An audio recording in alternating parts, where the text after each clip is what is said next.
Tiempo para reunirnos con las Sagradas Escrituras. Escrito está en Colosenses capítulo 3, versículo 1, lo siguiente: Si pues habéis resucitado con Cristo, buscad las cosas de arriba, donde está Cristo sentado a la diestra de Dios.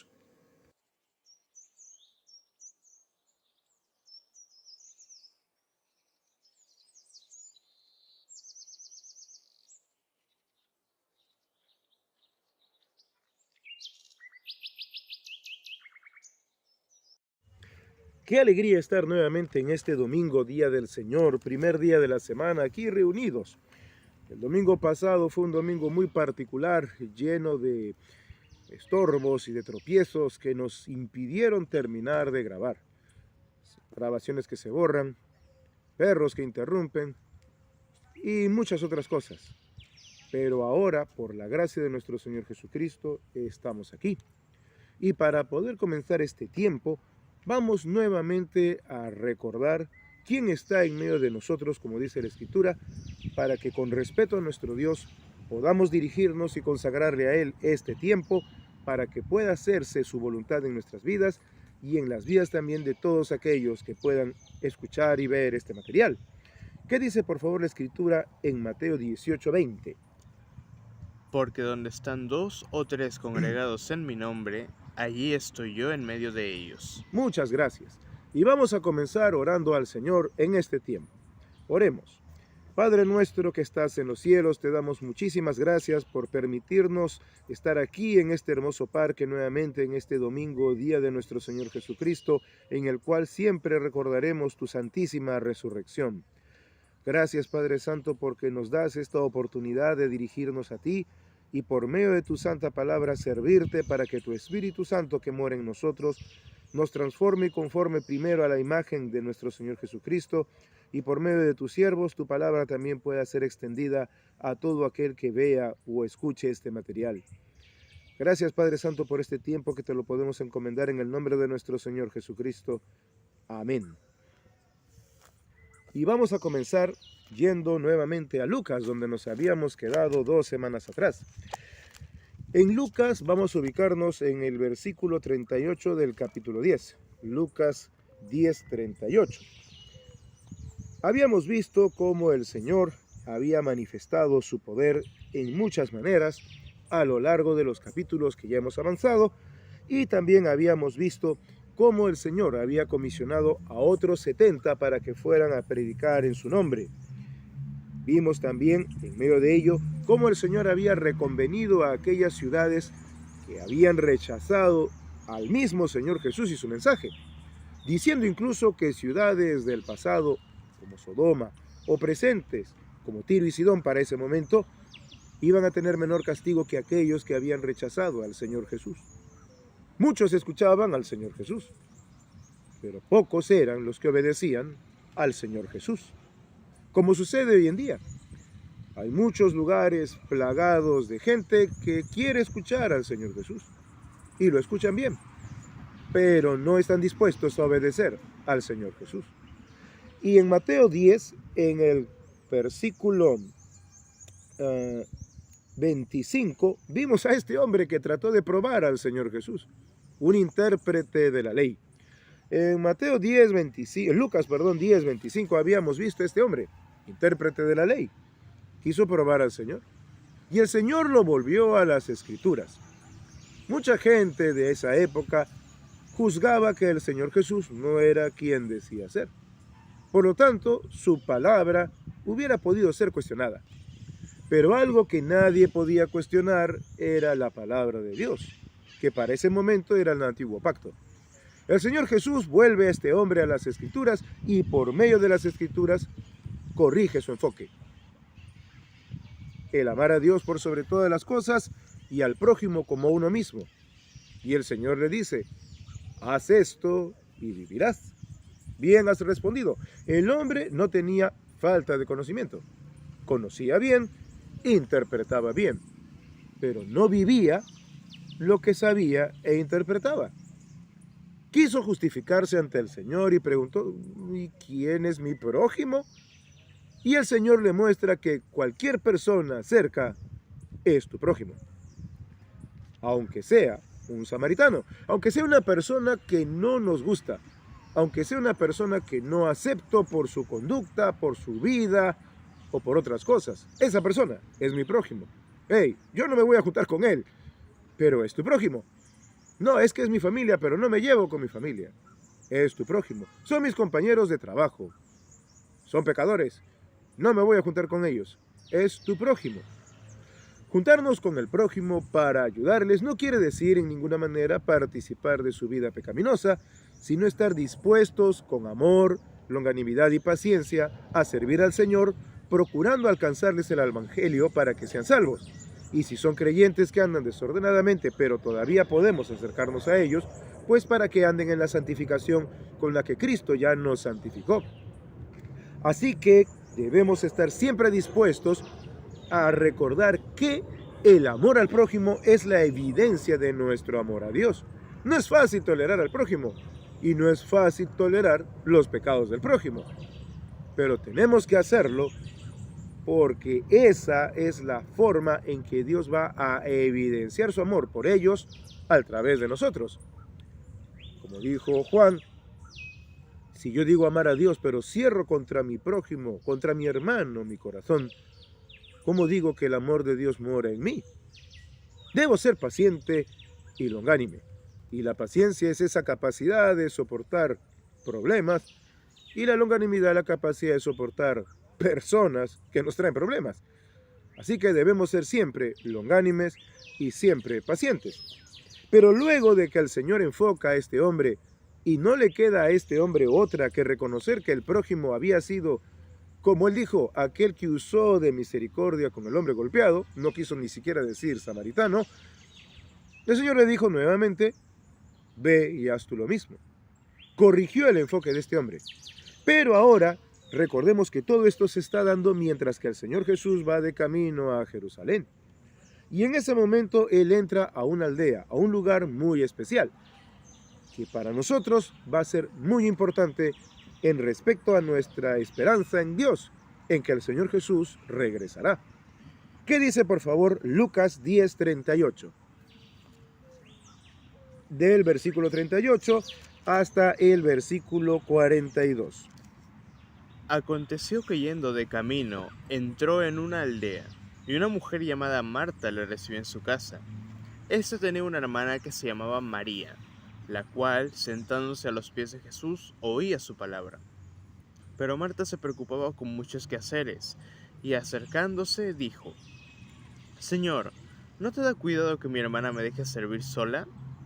Dile pues que me ayude. Respondiendo Jesús, le dijo, Marta, Marta, afanada y turbada estás con muchas cosas, pero solo una cosa es necesaria, y María ha escogido la buena parte, la cual no le será quitada. Muchas gracias. Y entonces acá vemos al Señor Jesús que de camino a Jerusalén entra a una aldea que aunque aquí no se nos dice, en breve veremos de qué aldea se trata, y Marta, hermana de María y como veremos en unos minutos, hermana también de un hombre llamado Lázaro, le recibe en su casa. Y es muy curioso que sea Marta la que recibe en su casa al Señor Jesús y no María. Ambas tenían el enfoque en el Señor Jesús. Marta se afanaba por servir al Señor y a las personas que estaban con él, a todos en casa. Pero María se afanó en escuchar al Señor Jesús. Ella quería escuchar al Señor, no importaba quién estaba a su costado, ni si había agua o comida. Ella solo quería escuchar al Señor Jesús. Y nadie más que al Señor Jesús. Pero Marta, que también quería seguramente hacerlo, puso en primer lugar otras cosas que no eran malas, porque el Señor no le dice, malas cosas haces, Marta. No le dice eso. Le dice, afanada y turbada estás con muchas cosas, pero solo una es necesaria. Cuando nos acercamos al Señor, es lo mismo. Solo una cosa es necesaria: escuchar al Señor Jesús, estar atento a su palabra, estar atento a lo que Él nos va a enseñar. No estar pendientes de la ropa que tenemos, o del lugar en donde estamos que se vea bonito. En este momento el Señor nos permite estar en un parque. ¿Qué mejor lugar? En este parque no hay paredes, solamente hay plantas, personas que pasan y algunas casas a la distancia. Pero este parque no está encerrado como si fuera un cuarto. Y por lo tanto, podemos decir que es un área libre. Y así debe ser también nuestra vida. Una vida libre en la cual solamente estemos dirigidos al Señor Jesús. Y sobre todo, a escuchar su palabra. Vamos por un momento, por favor, a Juan capítulo 11, el versículo 1. Vamos a recordar, para los que sabemos y para los que no, vamos a aprender cuál era esta aldea en la cual entró el Señor Jesús cuando estaba de camino a Jerusalén después de esta prueba que quiso hacerle este intérprete de la ley que terminó saliendo probado. ¿Qué dice Juan 11, 1? Estaba entonces enfermo uno llamado Lázaro, de Betania, la aldea de María y de Marta su hermana. Gracias. Entonces ya nos estamos enfocando más. El Señor Jesús había entrado en Betania, y Betania se convertiría para nosotros, aunque los hermanos en ese tiempo no lo sabían, en un lugar muy especial. Betania estaba cerca de Jerusalén, y esto lo vemos en Juan 11:18, donde nos dice que Betania, dice literalmente, estaba cerca de Jerusalén como a 15 estadios. Esto es más o menos 3 kilómetros. Betania estaba cerca, se podía ir a pie. Estaba cerca de la ciudad santa de Jerusalén, pero no estaba en Jerusalén. Pero además de eso, Betania estaba más cerca de otro lugar que para el Señor Jesucristo fue clave en su vida y ministerio, y también lo es para nosotros. Vamos por favor a Hechos capítulo 1. Vamos a Hechos capítulo 1,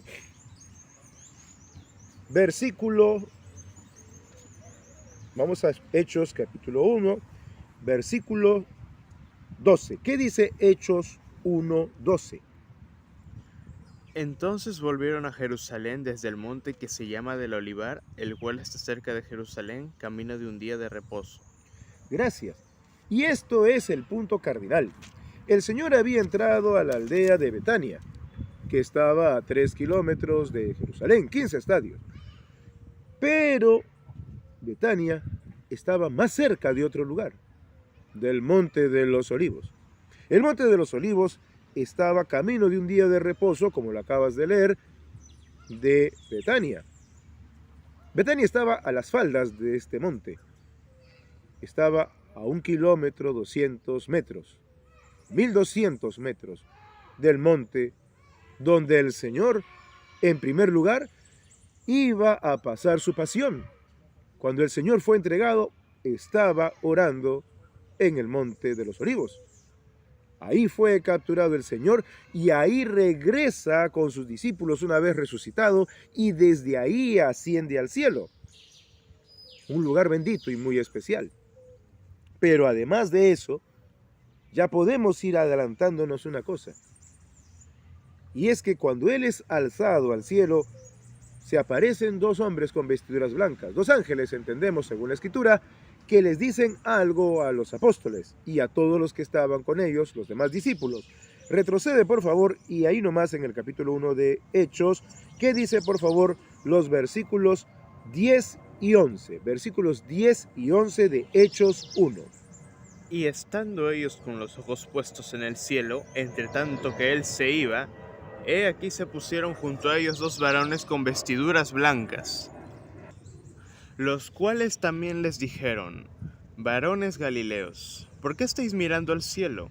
Este mismo Jesús, que ha sido tomado de vosotros al cielo, así vendrá como le habéis visto ir al cielo. Muchas gracias. Cuando el Señor Jesús venga físicamente, ya no por sus santos, sino con sus santos a establecer su juicio y reinado, vendrá a ese mismo lugar. El Señor Jesús pasó su momento más duro en ese huerto. En ese huerto fue traicionado por uno de sus cercanos.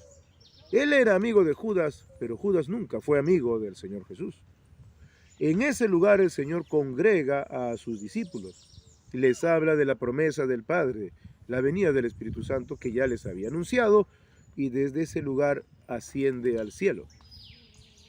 Y estos santos varones que aparecen con ellos los ángeles les anuncian que así como se fue, así volverá. Para cuando el Señor Jesús venga a establecer su reino y juicio sobre todas las cosas, Él volverá a ese santo lugar. Y santo no porque tenga algo especial, sino porque Dios lo ha separado para que ahí se den estas cosas.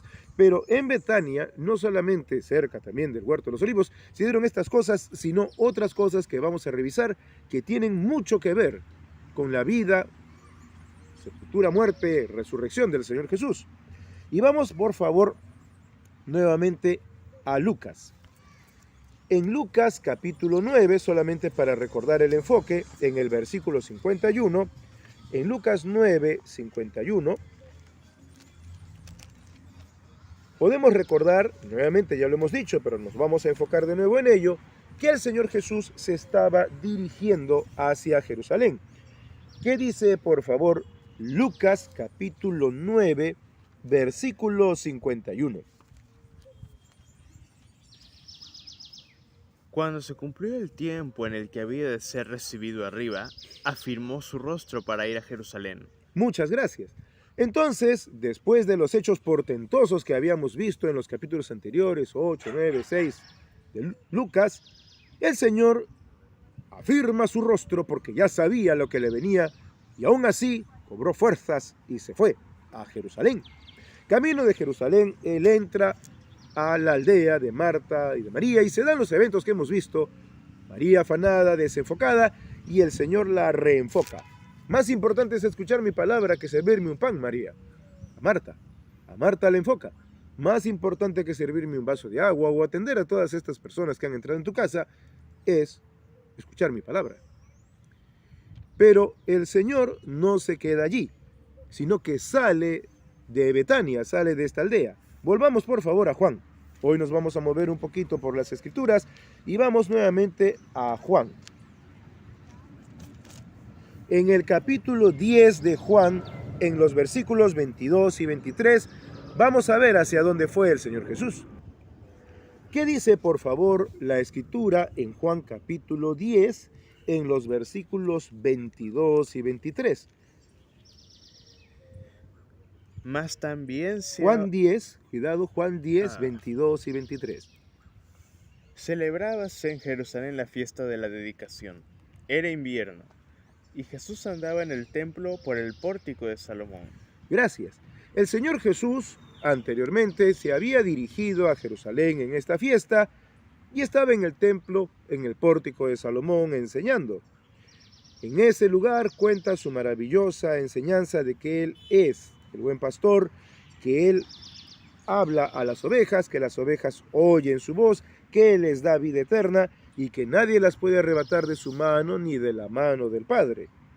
Dice ahí también estas cosas, y cuando Él se pronuncia claramente sobre que Él y el Padre son uno, los judíos que estaban cerca le dicen en el versículo 33, le respondieron los judíos, diciendo, por buena obra no te apedreamos, sino por la blasfemia, porque tú siendo hombre te haces Dios. El Señor Jesús tiene que enfrentar a estos hombres, pero cuando ellos procuran prenderle, dice el versículo 39, Él se escapó de sus manos. ¿Y qué pasó cuando Él se escapa de sus manos? ¿A dónde se va? ¿Qué dice, por favor, el mismo capítulo 10 de Juan en los versículos 40 al 42? Y se fue de nuevo al otro lado del Jordán, al lugar donde primero había estado bautizando Juan, y se quedó allí. Y muchos venían a él y decían, Juan a la verdad ninguna señal hizo, pero todo lo que Juan dijo de éste era verdad, y muchos creyeron en él allí. Muchísimas gracias. El Señor Jesús sale de Jerusalén, sale del templo. Ojo con esto. El Señor Jesús, la gloria de Dios, sale del templo. Y es muy importante tener esto en consideración. Y se dirige a donde había comenzado todo. Y ese lugar se llamaba Betábara. Vamos a retroceder en el mismo libro de Juan hasta el capítulo 1. Dice la Escritura, y lo acabas de leer, que el Señor Jesús había salido de Jerusalén, del templo, del pórtico de Salomón, a donde había estado primero Juan enseñando y bautizando, y el Señor Jesús, por cierto, ahí había comenzado su ministerio, porque 2 discípulos de Juan, guiados por Juan hacia el Señor Jesús, señalándolo como el Cordero de Dios que quita el pecado del mundo, siguen al Señor Jesús y se constituyen en sus primeros discípulos. Así que podemos decir que, desde cierto punto de vista, en este lugar el Señor inicia también su ministerio. Juan lo termina y el Señor Jesús lo comienza.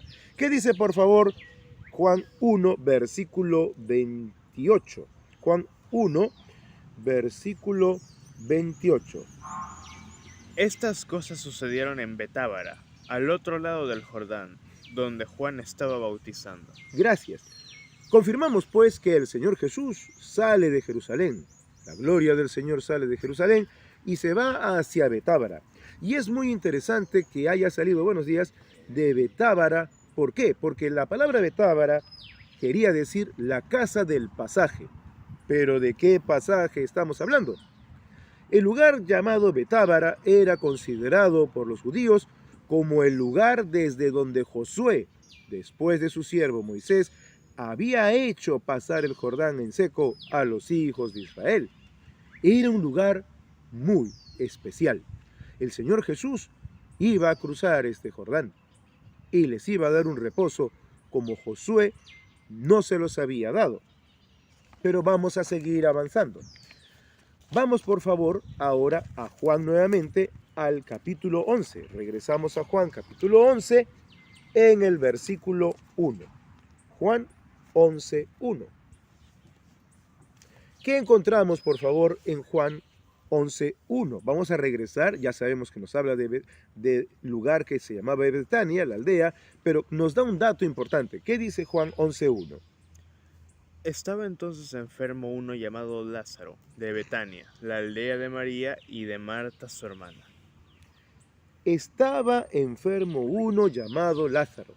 Lázaro estaba enfermo y era el hermano de estas muchachas que se menciona aquí y que no se menciona en el pasaje de Lucas. Era la misma familia.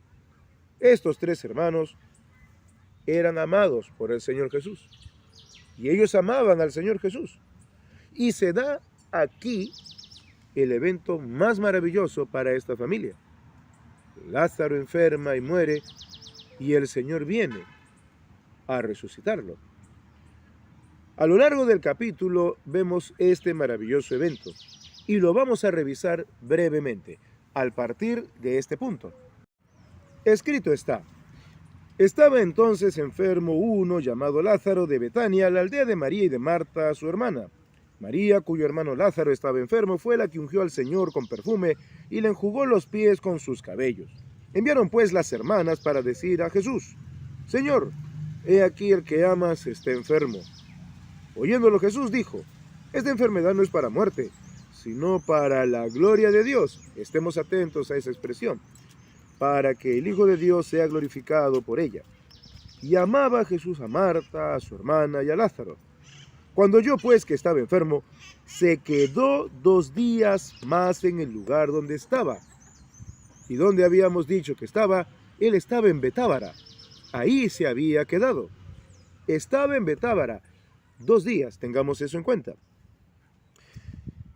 Luego, después de esto, dijo a los discípulos: vamos a Judea otra vez. Le dijeron los discípulos: Rabí, ahora procuraban los judíos apedrearte, ¿y otra vez vas allá? Respondió Jesús: ¿no tiene el día 12 horas?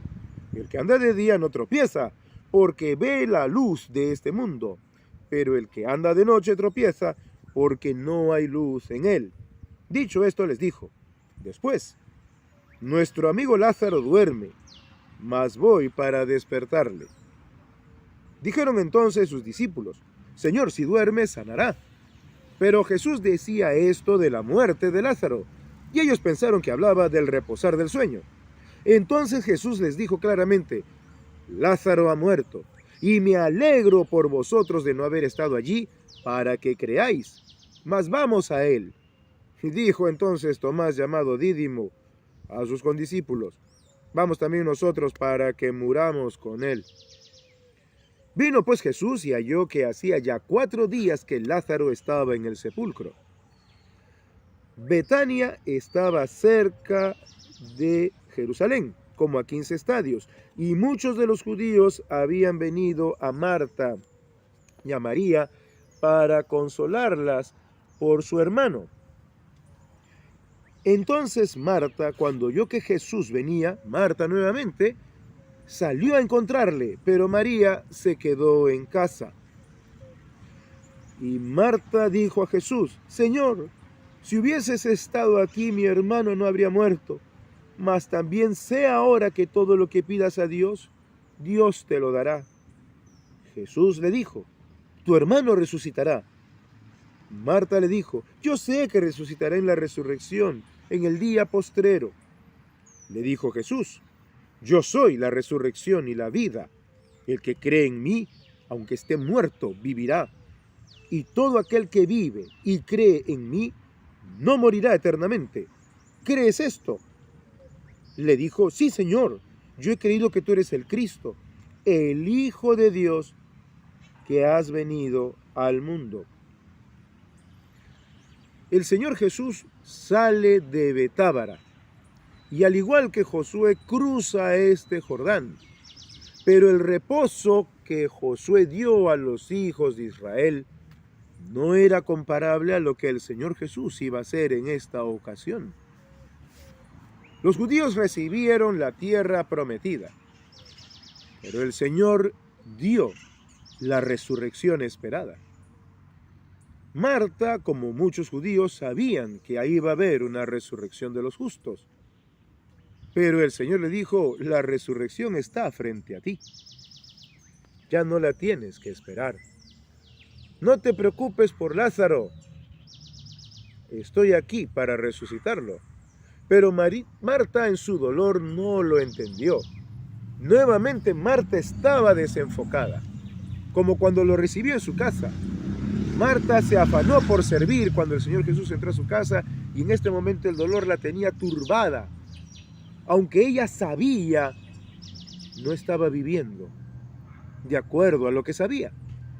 Ella sabía quién era el Señor Jesús, lo reconoce igual que Pedro como el Hijo de Dios, el Cristo, el Hijo del Dios viviente. La misma declaración que hizo Pedro cuando el Señor Jesús les pregunta: ¿quién dicen los hombres que soy yo? Marta no tuvo problemas en reconocer al Señor. Marta tenía buen conocimiento como el intérprete de la ley, pero estaba desenfocada. El problema con Marta es que estaba compungida de dolor, estaba aplastada por el dolor. Y como la primera vez que como que le llama la atención al Señor Jesús y le dice: Señor, ¿no te da cuidado que mi hermana me deje servir sola? O sea, le llamó la atención al Señor Jesús. Tal era el amor y confianza que tenía. Ya pues, Señor Jesús, dile que me ayude. Y ahora: Señor, si hubieras estado aquí, mi hermano no habría muerto. Una forma de decirle: ¿dónde estabas? Mi hermano murió. ¿Dónde estabas? Pero no era un reclamo, sino era el dolor que le embargaba. Señor, yo estoy segura que él no se hubiera muerto si hubieras estado acá. El dolor muchas veces es capaz de cegarnos, nubla nuestro juicio, porque es demasiado grande. Y el Señor no es una piedra que no sea capaz de sentir o compadecerse de nuestro dolor. ¿Qué dice, por favor, ahora la Escritura? Desde el versículo 28 hasta el versículo 44. ¿Qué dice la Escritura? Habiendo dicho esto, fue y llamó a María, su hermana, diciéndole en secreto: el maestro está aquí y te llama. Ella, cuando lo oyó, se levantó de prisa y vino a él. Jesús todavía no había entrado en la aldea, sino que estaba en el lugar donde Marta le había encontrado. Entonces los judíos que estaban en casa con ella y la consolaban, cuando vieron que María se había levantado de prisa y había salido, la siguieron diciendo: va al sepulcro a llorar allí. María, cuando llegó a donde estaba Jesús, al verle, se postró a sus pies diciéndole: Señor, si hubieses estado aquí, no habría muerto mi hermano. Jesús entonces, al verla llorando y a los judíos que la acompañaban también llorando, se estremeció en espíritu y se conmovió y dijo: ¿Dónde le pusisteis? Le dijeron: Señor, ven y ve. Jesús lloró. Dijeron entonces los judíos: Mirad cómo le amaba. Y algunos de ellos dijeron: ¿No podía este que abrió los ojos al ciego haber hecho también que Lázaro no muriera? Jesús, profundamente conmovido, otra vez vino al sepulcro. Era una cueva y tenía una piedra puesta encima. Dijo Jesús: Quitad la piedra. Marta, la hermana del que había muerto, le dijo: Señor, hiede ya, porque es de 4 días. Jesús le dijo: ¿No te he dicho que si crees, verás la gloria de Dios? Entonces quitaron la piedra de donde había sido puesto el muerto. Y Jesús, alzando los ojos a lo alto, dijo: Padre, gracias te doy por haberme oído. Yo sabía que siempre me oyes, pero lo dije por causa de la multitud que está alrededor, para que crean que tú me has enviado. Y habiendo dicho esto, clamó a gran voz: Lázaro, ven fuera. Y el que había muerto salió, atadas las manos y los pies con vendas, y el rostro envuelto en un sudario. Jesús les dijo: Desatadle y dejadle ir. Muchas gracias. Qué pasaje tan hermoso el que acabas de leer. Marta estaba ciega de dolor. Lloró. Los judíos lloraban y estos judíos eran sinceros. Estaban consolando a Marta y a María y la vieron a María desesperada cuando Marta le dice: el Señor te busca. Salió, el maestro te llama. Y le dice lo mismo. Y Jesús no pudo soportar el dolor de ellas. En su humana condición, siendo Dios, el Señor, dice la Escritura, al verla llorando y a los judíos que la acompañaban también llorando, se estremeció en espíritu y se conmovió. Y dijo: ¿Dónde le pusisteis? No pudo, el Señor no pudo frenar el amor que tenía. Él estaba seguro de lo que iba a hacer. Había dicho ya que lo iba a Lázaro a resucitar. Pero el Señor se compadeció y lloró. Lloró ante la muerte de su amigo, lloró ante el dolor de Marta, lloró ante el dolor de María y lloró ante el dolor de los judíos. El Señor Jesús lloró. Como dice Hebreos, no tenemos un sumo sacerdote que no pueda compadecerse de nuestras debilidades, sino uno que fue tentado en todo a nuestra semejanza, pero sin pecado. En nuestro momento más duro, el Señor nos entiende. Él nos puede decir: yo te entiendo. Lo siento. Siento tu dolor, siento tu desesperación. La hago mía. Pero estoy aquí. Muchas veces podemos decirle al Señor Jesús eso. Si hubieras estado aquí, ¿dónde estabas cuando se fue mi ser querido? ¿Dónde estabas cuando perdí esto o aquello? ¿Dónde estabas, Señor? Y el Señor nos dice: estoy aquí. Y Él, en nuestro dolor, en nuestra desesperación, en nuestra frustración, aún en nuestros fracasos por causa del pecado, Él está allí. Siempre ahí. Lloró por su amigo, lloró por sus amigas, destrozadas por el dolor del hermano muerto. Y aún los judíos, el Señor los vio todo el mundo llorando. ¿Cómo se le habrá quebrado la voz al momento? Porque Él, conmovido, habla: ¿dónde le pusisteis? ¿Y de qué manera habrá llorado? Que los mismos judíos dijeron: mirad cómo le amaba. No fue un llanto superfluo, no fue un llanto de recogerse unas cuantas efusiones de lágrimas. El Señor Jesús lloró de tal manera. ¿Cómo habrá llorado que los judíos dijeron: mira cómo le amaba? ¿Qué tal amistad? Mira cómo llora. Y es lo mismo que el Señor hace con nosotros. Es tal su amistad con nosotros, tal es el amor que nos tiene, que compunge su corazón cuando estamos mal. Pero lo importante es que Él siempre está allí. Y Él hizo algo maravilloso. Con su voz quebrada, dice, quitad la piedra. Porque dice ahí, profundamente conmovido, otra vez vino al sepulcro, en una cueva y tenía la piedra puesta encima. Dijo Jesús, quitad la piedra. Quizá Marta pensó que en su dolor el Señor quería ver por última vez el cuerpo de su amigo. Por eso le dijo, Señor, ya huele, tiene 4 días, ya no lo veas así, no veas así a tu amigo, Señor. Recuérdalo, como era antes que se fuera, no lo veas así. Pero Marta no estaba viendo lo que el Señor Jesús veía. Él en medio de su dolor sabía lo que tenía que hacer. Él iba a resucitar a su amigo, pero estaba dolido. Y Marta no leyó eso, ella leyó el amor del Señor ha sido tal, quiere ver a su amigo. Como cuando uno va a un velorio de un ser querido y hay gente que en su dolor se desespera por darle un último vistazo al que ha muerto. Pero el Señor Jesús no iba a darle un último vistazo, iba a llamarlo. Y con esa voz de dolor le dice, ¿no te he dicho que si crees verás la gloria de Dios? Quitaron la piedra y él oró y dice la Escritura que clamó a gran voz.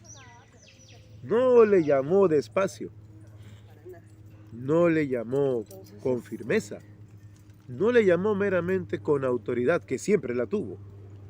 Alzó la voz, prácticamente gritó, como para que todo el mundo escuche, ¡Lázaro, ven fuera! Y Lázaro salió, porque no hay nada que esté muerto que pueda mantenerse muerto ante el Señor Jesús. Betania significa la casa de los frutos o la casa del fruto. El Señor Jesús, como Josué, había salido atravesando el Jordán hasta llegar a la casa de los frutos, y el fruto que él dio fue la vida eterna y la resurrección de Lázaro. Por eso el reposo que el Señor Jesús da es mucho mejor y más excelente que el reposo que Josué le dio a los hijos de Israel. Como lo dice Hebreos, el Señor Jesús es superior a Moisés, es superior a Josué, es superior a los ángeles, porque Él es Dios. Y ante el Dios viviente la muerte no puede vencer. La resurrección de Lázaro no solo fue maravilloso por haber resucitado al hombre, porque ya había resucitado a otras personas, lo vimos. Había resucitado a la muchacha, a la hijita de Jairo, que lo había hecho llamar. Ya había resucitado también al hijo de la viuda de Naín.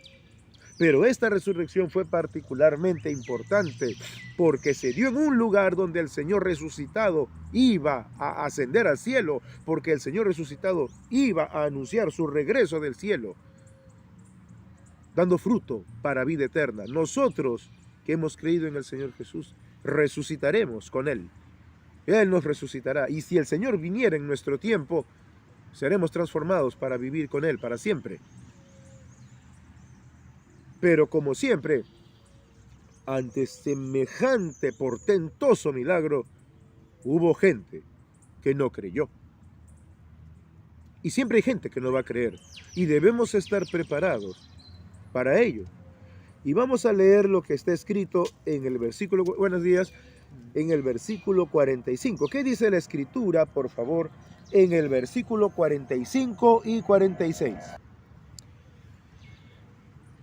45 y 46, por favor. Entonces muchos de los judíos que habían venido para acompañar a María y vieron... muchos de los judíos que habían venido para acompañar a María y vieron lo que hizo Jesús, creyeron en él. Pero algunos de ellos fueron a los fariseos y les dijeron lo que Jesús había hecho. ¿Y qué dice 47 en adelante hasta que te interrumpa, por favor? Entonces los principales sacerdotes y los fariseos reunieron al concilio y dijeron, ¿qué haremos? Porque este hombre hace muchas señales. Si le dejamos así, todos creerán en él, y vendrán los romanos y destruirán nuestro lugar santo y nuestra nación. Gracias. Judíos que habían visto este portentoso milagro de haber resucitado a su amigo, creyeron en el Señor Jesús. Pero los otros se dieron la vuelta y se fueron a acusarlo. Vieron el milagro y no creyeron en el Señor Jesús. Y estos judíos del concilio no negaron la señal, porque era innegable, Lázaro estaba ahí. Muchos le habían muerto. Era 4 días que el hombre estaba muerto, metido en ese sepulcro, tapado con una piedra, como el Señor Jesús lo estaría después. Era innegable, no podían negarlo, pero no creyeron en él. Y si seguimos la lectura, veremos cómo Caifás anuncia la muerte del Señor, una forma muy sutil de sentenciarlo a muerte. Habían judíos que no habían creído en él, pero en medio de los que estaban con el Señor Jesús, también hubo uno que no creía en el Señor Jesús. Y no me refiero a Tomás, el gemelo. Dídimo significa gemelo. No me refiero al gemelo, no me refiero a Tomás, que siempre estaba ahí, vamos a morir con él. No, me refiero a uno que nunca había creído en el Señor Jesús, pero que estaba siempre con él. Y me refiero a Judas Iscariote. Judas era de los 12, obvio que estaba en este grupo. Vio el milagro. Todos se maravillaron del milagro. Judas vio, pero no creyó. Y hace algo terrible después. Vamos por favor a Juan capítulo 12, ahí nomás pasando la página, versículos 1 al 3. ¿Qué sucede en casa de Lázaro? Juan 12, 1 al 3. 6 días antes de la Pascua vino Jesús a Betania, donde estaba Lázaro, el que había estado muerto y a quien le había resucitado de los muertos. Y le hicieron allí una cena. Marta servía y Lázaro era uno de los que estaban sentados a la mesa con él. Entonces María tomó una libra de perfume de nardo puro de mucho precio y ungió los pies de Jesús y los enjugó con sus cabellos, y la casa se llenó del olor del perfume. Y fijémonos qué hace este Judas Iscariote. Y dijo uno de sus discípulos, Judas Iscariote, hijo de Simón, el que le había de entregar, ¿por qué no fue este perfume vendido por 300 denarios y dado a los pobres? Pero dijo esto no porque se cuidara de los pobres, sino porque era ladrón y teniendo la bolsa sustraía de lo que se echaba en ella. Judas había visto todos los milagros del Señor y lo vio llorar por su amigo y compungirse y resucitar a Lázaro. Pero como aquellos hombres, no creyó en el Señor Jesús. No confió en él. No estaba como María atento a lo que el Señor Jesús decía. Solo miraba y buscaba qué sacar del Señor Jesús. Muchos se acercan al Señor Jesús para ver qué pueden sacar de él, de su enseñanza, de su ministerio. Hay quienes se acercan al Señor Jesús por interés. Y no me refiero a aquellas pobres gentes que buscan a Dios porque están enfermas o porque tienen un problema. Eso es lícito. Hablo de aquellos que se acercan para lucrar con el nombre del Señor Jesús. Judas quiso todo el tiempo lucrar y como no podía lucrar, robaba del dinero que le daban al Señor Jesús. Quizá, como hemos visto y lo veremos más adelante también, habían personas, mujeres incluso, que le decían, Señor, toma, para ti. Él no pedía, o esto para el maestro. Y Judas no tenía estómago para robar de lo que le daban de corazón al Señor Jesús. Pero Judas no solamente fue un incrédulo y, como ya nos anticipa Juan, un traidor. Judas fue una mala influencia. Después de estos eventos va a suceder algo también ahí mismo en Betania. Recordemos que esto pasó 6 días antes de su padecimiento, como lo acabas de leer. 6 días antes de la Pascua vino Jesús a Betania. Ahora vamos rápidamente a Marcos capítulo 14. En Marcos capítulo 14, en los versículos 4 y 5, ¿qué dice la Escritura? Vamos a leer desde el 3, por favor. Marcos capítulo 14, versículos 3 al 5. Pero estando él en Betania, en casa de Simón el leproso, y sentado a la mesa, vino una mujer con un vaso de alabastro de perfume de nardo puro de mucho precio, y quebrando el vaso de alabastro, se lo derramó sobre su cabeza. Y hubo algunos que se enojaron dentro de sí y dijeron: ¿Para qué se ha hecho este desperdicio de perfume? Porque podía haberse vendido por más de 300 denarios y haberse dado a los pobres, y murmuraban contra ella. Fíjate, aquí el efecto de la influencia de Judas. No fue Judas el que habló.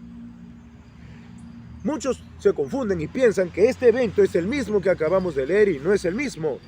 Juan es cuidadoso en decir que lo que pasó en la casa de Lázaro, el resucitado, fue 6 días antes, y esto fue 2 días antes de la Pascua. Judas habló, y al parecer tenía influencia sobre los demás discípulos, porque dijeron algunos lo mismo que Judas dijo, pero le aumentaron por más de 300 denarios.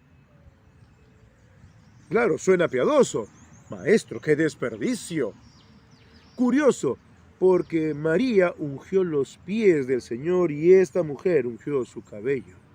De pies a cabeza el Señor iba a ser sacrificado para su sepultura, lo dijo, para mi sepultura. Ya lo veremos más adelante, pero quedémonos con el efecto negativo de la vida de Judas. Debemos ser cuidadosos como creyentes en Cristo de con quienes nos estamos relacionando. Puede haber gente que esté influyendo negativamente en nosotros contra el Señor Jesús, y debemos desechar cualquier mala influencia que no nos dirija hacia el Señor Jesús, que nos dirija hacia el malo. Estos discípulos escucharon a Judas y hablaron como él. No entendieron el asunto. Sonó piadoso seguramente lo que dijo Judas. Ay, Señor, qué desperdicio lo que ha hecho María. Pobres los pobres, Señor. Les hubiéramos dado este dinero. Hipócrita y ladrón. Y estos discípulos, hoy sí, ¿te acuerdas lo que dijo Judas? Nosotros vamos a hablar igual. Dios mío. Y eran discípulos, estaban ahí con el Señor Jesús. Cuidado debemos tener siempre de quienes influyen en nuestra vida. No vaya a ser que esas personas nos estén alejando del Señor Jesús, que nos estén desenfocando. Porque estos discípulos no se habían ido, estaban con Él, pero estaban desenfocados, estaban poniendo sus ojos en lo material. Si una persona es generosa y dispuesta a darlo todo por el Señor Jesús, bendita sea. Si una persona es dispuesta a dar lo poco que tiene, bendita sea. Porque no es la cantidad, sino el corazón, lo que el Señor Jesús ve. Pero Judas había influido para mal. Y fijémonos unos pequeños detalles. 6 días antes pasa la situación en Betania, en la casa de Lázaro. Y en Betania misma, 2 días antes, vuelve a ocurrir este evento, fruto de la influencia de Judas. Judas era una persona incompleta porque no tenía al Señor en su corazón. El número 6 habla del hombre. En el 6º día el hombre fue hecho. Nosotros estamos incompletos en tanto no tengamos al Señor Jesús. ¿Y por qué decimos esto? Porque el 7 se asocia con la plenitud, con lo que está completo, como los 7 días de la semana, las 7 notas musicales, las básicas. Asumimos que el número 7 se refiere a lo perfecto, a lo completo, y el número 6 sería algo incompleto. Judas estaba incompleto porque, a diferencia de los demás, no tenía al Señor Jesús en su corazón, no le había creído sus palabras, no estaba atento a lo que él decía, sino atento a lo que él hacía. Y el número 2 se asocia con testigos y testimonio. La obra de Judas quedó testimoniada y testificada por esa mala influencia que él había ejercido sobre los discípulos. Pero Marta, a la cual empezamos a leer en el capítulo 10 de Lucas, después de la resurrección de su hermano, quedó correctamente enfocada.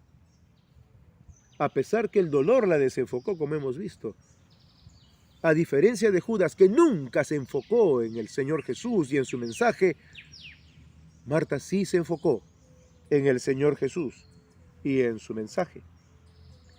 Vamos por favor a Juan, ya para terminar, Juan capítulo 12, versículos 20 al 23. Juan 12, versículo 20 al 23. ¿Qué dice por favor la escritura en Juan 12, 20 al 23? Había ciertos griegos entre los que habían de subir a adorar en la fiesta, Que habían subido a adorar a en los que habían subido a adorar a la fiesta. Estos, pues, se acercaron a Felipe, que era de Betsaida de Galilea, y le rogaron diciendo: Señor, quisiéramos ver a Jesús. Felipe fue y se lo dijo a Andrés. Entonces Andrés y Felipe se lo dijeron a Jesús. Jesús les respondió diciendo: Ha llegado la hora para que el Hijo del Hombre sea glorificado. Gracias. Este evento que muchas veces se pasa desapercibido fue clave para el Señor Jesús. Estos griegos, entendemos judíos griegos, judíos helénicos, quieren hablar con el Señor Jesús. Querían verlo. ¿Y qué significaba para el Señor Jesús? Que todo lo que él tenía que hacer con Israel había terminado. El Señor Jesús es claro, ha llegado la hora para que el Hijo del Hombre sea glorificado. Porque hasta el último judío, hasta el que está fuera de Israel, el judío helénico, el judío griego, está dispuesto a escuchar. Llegó la hora. Este es el momento, llegó la hora. El Señor Jesús entendió que su hora había llegado. Y para él, esto se dio en Betania. Y nuevamente confirmamos lo importante que resultó ese lugar, escogido por Dios, para que todas estas cosas se den. Vamos por favor a Lucas 24:50. Lucas 24:50. Confirmando una vez más que en esta zona de Betania llamada Casa de los Frutos o Casa del Fruto, ocurrió algo maravilloso. En Lucas 24, versículo 50. ¿Qué dice la escritura, por favor, allí? Y los sacó fuera hasta Betania, y alzando sus manos los bendijo. ¿Y qué más, por favor, hasta terminar? Y aconteció que bendiciéndolos, se separó de ellos y fue llevado arriba al cielo. Ellos, después de haberle adorado, volvieron a Jerusalén con gran gozo, y estaban siempre en el templo, alabando y bendiciendo a Dios. Amén. Amén. Desde Betania el Señor se fue, específicamente desde el Monte de los Olivos. Y este monte ya había sido anunciado desde el tiempo antiguo. Vamos por un momento a un profeta del Antiguo Pacto. Vamos a Zacarías, por favor. Está casi ya terminando el Antiguo Pacto de acuerdo al orden de los libros que nosotros tenemos. Zacarías capítulo 14. Vamos a Zacarías capítulo 14. Penúltimo libro, el penúltimo libro del Antiguo Pacto. Zacarías capítulo 14 en los versículos 1 al 4. ¿Qué dice, por favor, Zacarías capítulo 14, versículos del 1 al 4? He aquí el día de Jehová viene, y en medio de ti serán repartidos tus despojos, porque yo reuniré a todas las naciones para compartir contra Jerusalén, y la ciudad será tomada, y serán saqueadas las casas, y violadas las mujeres, y la mitad de la ciudad irá en cautiverio, mas el resto del pueblo no será cortado de la ciudad. Después saldrá Jehová y peleará con aquellas naciones, como peleó en el día de la batalla, y se afirmarán sus pies en aquel día sobre el monte de los olivos, que está enfrente de Jerusalén al oriente, y el monte de los olivos se partirá por en medio, hacia el oriente y hacia el occidente, y haciendo un valle muy grande, y la mitad del monte se apartará hacia el norte y la otra mitad hacia el sur. Gracias. Desde el tiempo antiguo el Señor había anunciado el regreso del Señor Jesús a juzgar, y cuando Él ponga sus pies sobre ese monte se partirá. Y vamos a ver un pequeño detalle adicional, ya cerrando nuestro tiempo, en Mateo. Vamos por favor a Mateo capítulo 24. En Mateo capítulo 24 vamos a ver qué dijo el Señor Jesús. Mateo 24 en el versículo 27. Mateo 24, 27, por favor, ayúdanos. ¿Qué dice la Escritura en Mateo 24, 27? Porque como el relámpago que sale del oriente y se muestra hasta el occidente, así será también la venida del Hijo del Hombre. Gracias. El Señor Jesús estaba confirmando la profecía de Zacarías. Cuando yo regrese será así, como un relámpago. Descenderá, pisará ese monte y lo partirá. Y ahí se sentará a juzgar el Señor a todos aquellos que se rebelaron contra Él. Será un día glorioso.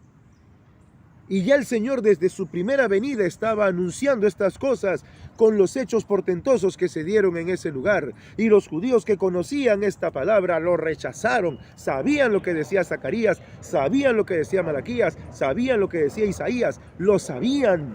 Y aún así decidieron por matarlo. Y aún así Judas decidió traicionarlo. Y esto es una enseñanza grave para nosotros, de mucho peso, porque nosotros no podemos, con lo que sabemos, traicionar al Señor Jesús, viviendo vidas desordenadas, vidas desagradables, vidas que no lo ponen a Él en primer lugar. Y eso es algo que debemos siempre tener presente. Después de considerar todas estas cosas, nosotros no podemos tener el corazón de Judas, que nunca se enfocó en el Señor Jesús. Y debemos ser cuidadosos para no caer en el error de Marta de desenfocarnos del Señor Jesús. Tenemos que estar enfocados en la venida del Señor Jesús para anunciar a los de afuera salvación y a nuestros hermanos para que anden en la santificación con la que deben andar, de acuerdo a la santificación con la cual el Señor ya nos ha santificado. ¿Qué dice, por favor, Primera de Juan, capítulo 3, versículos 1 al 3? Mirad cuál amor nos ha dado el Padre, para que seamos llamados hijos de Dios. Por esto el mundo no nos conoce, porque no le conoció a Él. Amados, ahora somos hijos de Dios, y aún no se ha manifestado lo que hemos de ser, pero sabemos que cuando Él se manifieste, seremos semejantes a Él, porque le veremos tal como Él es. Y todo aquel que tiene esta esperanza en Él, se purifica a sí mismo, así como Él es puro. Muchísimas gracias. Y aquí ya no hay nada más que añadir. Los hijos de Dios estamos esperando la venida del Señor Jesús. En una primera etapa de su segunda venida, ascenderemos con Él, le recibiremos en las nubes y estaremos para siempre con Él, pero luego vendremos con Él a juzgar. Debemos estar preparados, llevando vidas aprobadas por Él. Y como lo dijo el Señor por medio de su siervo Pablo, a su siervo Timoteo, debemos procurar presentarnos a Dios aprobados, como obreros que no tienen de qué avergonzarse, que usan bien la palabra de verdad. Vamos a orar. Padre nuestro, Padre Santo, Dios bendito, te damos las gracias, soberano Señor, por este maravilloso tiempo que nos has permitido estar aquí, recordando sobre todas las cosas la gloriosa venida de nuestro Señor Salvador Jesucristo. Gracias a ti, Señor Jesús, porque tú, que eres mucho más excelente que Josué, nos has dado la resurrección, nos has dado el reposo eterno y nos has dado la promesa de tu segunda venida y que nosotros, tus hijos, te habremos de recibir en las nubes para estar siempre contigo y que junto contigo volveremos. Y tú que pisarás el monte de los olivos y lo partirás, y tú que te sentarás a juzgar a todo el mundo, nos has dado pues estas grandes promesas.